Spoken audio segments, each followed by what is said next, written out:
Hi, welcome everybody. It's Charlotte Thornton, the career mentor for actors. How you doing? Happy Monday. It's time for another Mindset Mini.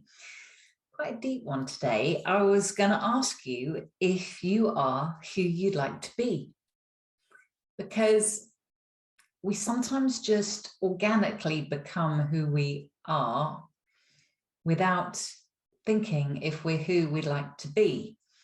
And part of the reason we just organically become who we are is because we think it's not in our control and we are just who we are. And on one level, I think spiritually, maybe we are just who we are. However, not on the other levels, right? So the other levels that make up who we are is a collection of the decisions we make and the actions we take. Yeah, if I decide to be the kind of person that goes for a run every morning and I then do it, then I become someone who runs first thing in the morning. If I don't decide to make those decisions because they're too difficult, or I don't want to be someone who runs first thing in the morning, then I don't become someone who runs first thing in the morning. But it's totally possible at any moment to become someone who does run first thing in the morning when you haven't been, or to be someone who runs first thing in the morning and suddenly become someone who hits the snooze button. Totally within your choice. But there's so many people who go, this is just who I am. And I just really don't agree with it. And it doesn't matter whether I agree with it or not. I want to give you, I guess the invitation is to hear another possible way that what you're perceived to be as your personality and who you are is actually completely fluid and completely down to you, because you control your own thinking. It takes work, right? But you can control your own thinking, and you control your habits, and you can control your actions and the decisions that you make. And so we can change who we are. And I think that's far more empowering than thinking that we're stuck who we've always been. And some of the difficulty actually is when we change, but other people are still perceiving us as the person we were before, or we still perceive ourselves as the person we were before. But if you want to be a truthful person, you just become someone who tells the truth and doesn't lie. Those are just choices. And you can suddenly come from being someone who's untrustworthy to someone who's trustworthy. Those are choices, and we can change because they're our choices. So sometimes it's really fun to think about who you would like to be and see if you are who you'd like to be. And sometimes what I've done is I've written down who I'd kind of like to be, the sort of thing, oh, well, it's out of reach. You know, in another life, I'll be the sort of person who, you know, has a smoothie in the day or has a cold shower or whatever it is, right? That we think successful people do, that often successful people do. But for whatever it is, the financial decisions and habits that abundant people make, and the decisions and habits that healthy, you know, slim people make. And we can look at all of those and go, I can choose to be someone who makes those decisions also, or I can choose not to.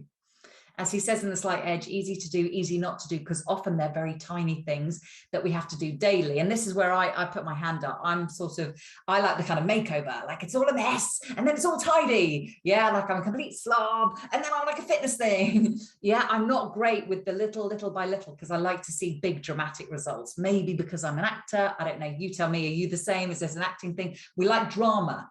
Yeah, I think I've made this parallel before. When I was training for the marathon, I'd happily run, you know, a 12-mile run, but go to the shop to get some milk. Oh, I'm bothered, right? It's clearly I'm not lazy or unfit because I can go and run 12 miles, but 12 miles had kudos to it. And, you know, maybe my ego liked that. Whereas going to the shop was just like, oh, the inertia, that's the difficult bit, getting going. And so the inertia was too big, like for the, you know, for the milk or whatever it is, something small in the shop. You get my gist.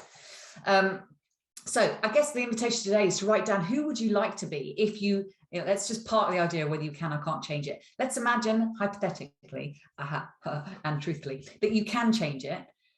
Although often it's better to imagine that you can't and you're just making a wish list, because sometimes when we know that we could change it, we don't want to write down that I want to be the kind of person who runs every morning, because guess what? You might have to then go and run every morning. So we don't want to write that down. So we pretend that's just not who we are, because that's easier. And so my job here, you know, in mindset is to push you beyond your current thinking of what you've decided about what's possible for you. And it is all possible for you. I mean, take the running thing. I was not a runner. identified as not a runner because I'm high energy, and anyone who knows me will kind of get that. I'm very high energy. If I go and run, within 60 seconds, I'm shattered because I am sprinting. Now, I had to rethink that in order to run long distance. But I took on the challenge because I knew it would take me out of my comfort zone. It would take me out of my own belief system I had about myself. So here was the box. I'm a non-runner. If I run, I can't do it very well. I get really, really out of breath.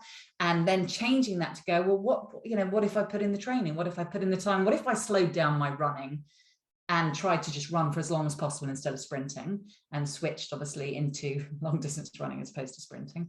That was a helpful kind of strategic shift. There was also a mindset shift of, could I then become a runner in my head in terms of, what is a runner? Well, they go running and they've usually got this cool trousers that sort of don't quite go to your ankle, and they've got, various bits of gear, and they've got an iPod that sort of attaches to their arm, and bit by bit, I became someone who had those things and did those things. And you start doing runner things and identifying with being a runner, because you are then doing the running things. They're completely connected. And suddenly I was probably someone other people looked at and went, oh yeah, Charlotte's a runner.